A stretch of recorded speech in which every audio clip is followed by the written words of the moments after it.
অযোধ্যা অর্থাৎ রাম জন্মভূমি। প্রথমে হিন্দু মন্দির, পরে বাবরি মসজিদ, তারপর এই বিশাল রাম মন্দির। এই রাম মন্দিরের আসল ইতিহাস কি সেটাই জানবো আজকে।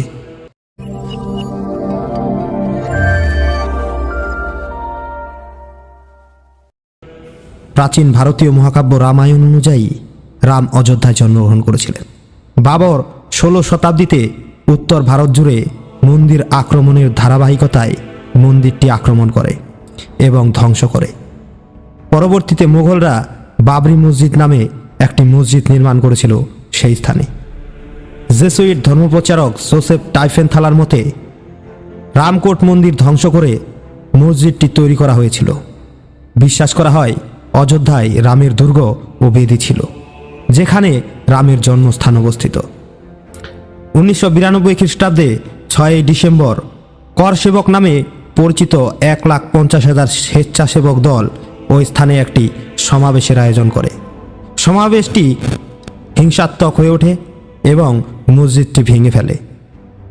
মসজিদ ধ্বংসের ফলে ভারতের হিন্দু ও মুসলিম সম্প্রদায়ের মধ্যে কয়েক মাস ধরে আন্তঃসাম্প্রদায়িক দাঙ্গা হয়, যার প্রত্যক্ষ ফলস্বরূপ মুম্বাইতে আনুমানিক 20,000 লোকের মৃত্যু হয় এবং সমগ্র ভারতীয় উপমহাদেশে দাঙ্গার সূত্রপাত হয়েছিল।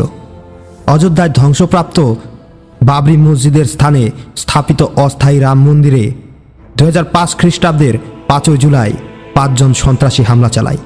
পরবর্তীতে কেন্দ্রীয় রিজার্ভ পুলিশ বলের সঙ্গে বন্দুকযুদ্ধে 5 জনই গুলিবিদ্ধ হয়ে মারা যায়। 1978 খ্রিস্টাব্দ ও 2003 খ্রিস্টাব্দের প্রত্নতাত্ত্বিক খননে প্রমাণ পাওয়া গিয়েছে যে ওই স্থানে হিন্দু মন্দিরের অবশেষ বিদ্যমান ছিল।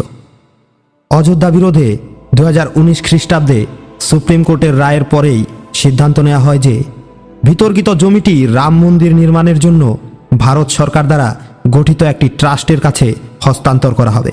ট্রাস্টটি অবশেষে শ্রীরাম জন্মভূমি তীর্থক্ষেত্র নামে গঠিত হয়েছিল। 2 দিন পর 7 ফেব্রুয়ারি শহর থেকে 22 কিমি দূরে ধন্যীপুর গ্রামে একটি নতুন মসজিদ নির্মাণের জন্য 5 একর জমি বরাদ্দ করা হয়। 2020 সালে 5 আগস্ট রাম মন্দির নির্মাণের সূচনার জন্য ভূমি পূজা অর্থাৎ ভিত্তিপ্রস্তর স্থাপন অনুষ্ঠান করা হয়। আর 2024 সালের 22 জানুয়ারি রামলালার প্রাণ প্রতিষ্ঠার মাধ্যমে মন্দিরের উদ্বোধন করা হয়। ভিডিওটি ভালো লাগলে লাইক, শেয়ার এবং সাবস্ক্রাইব করে সঙ্গে থেকো।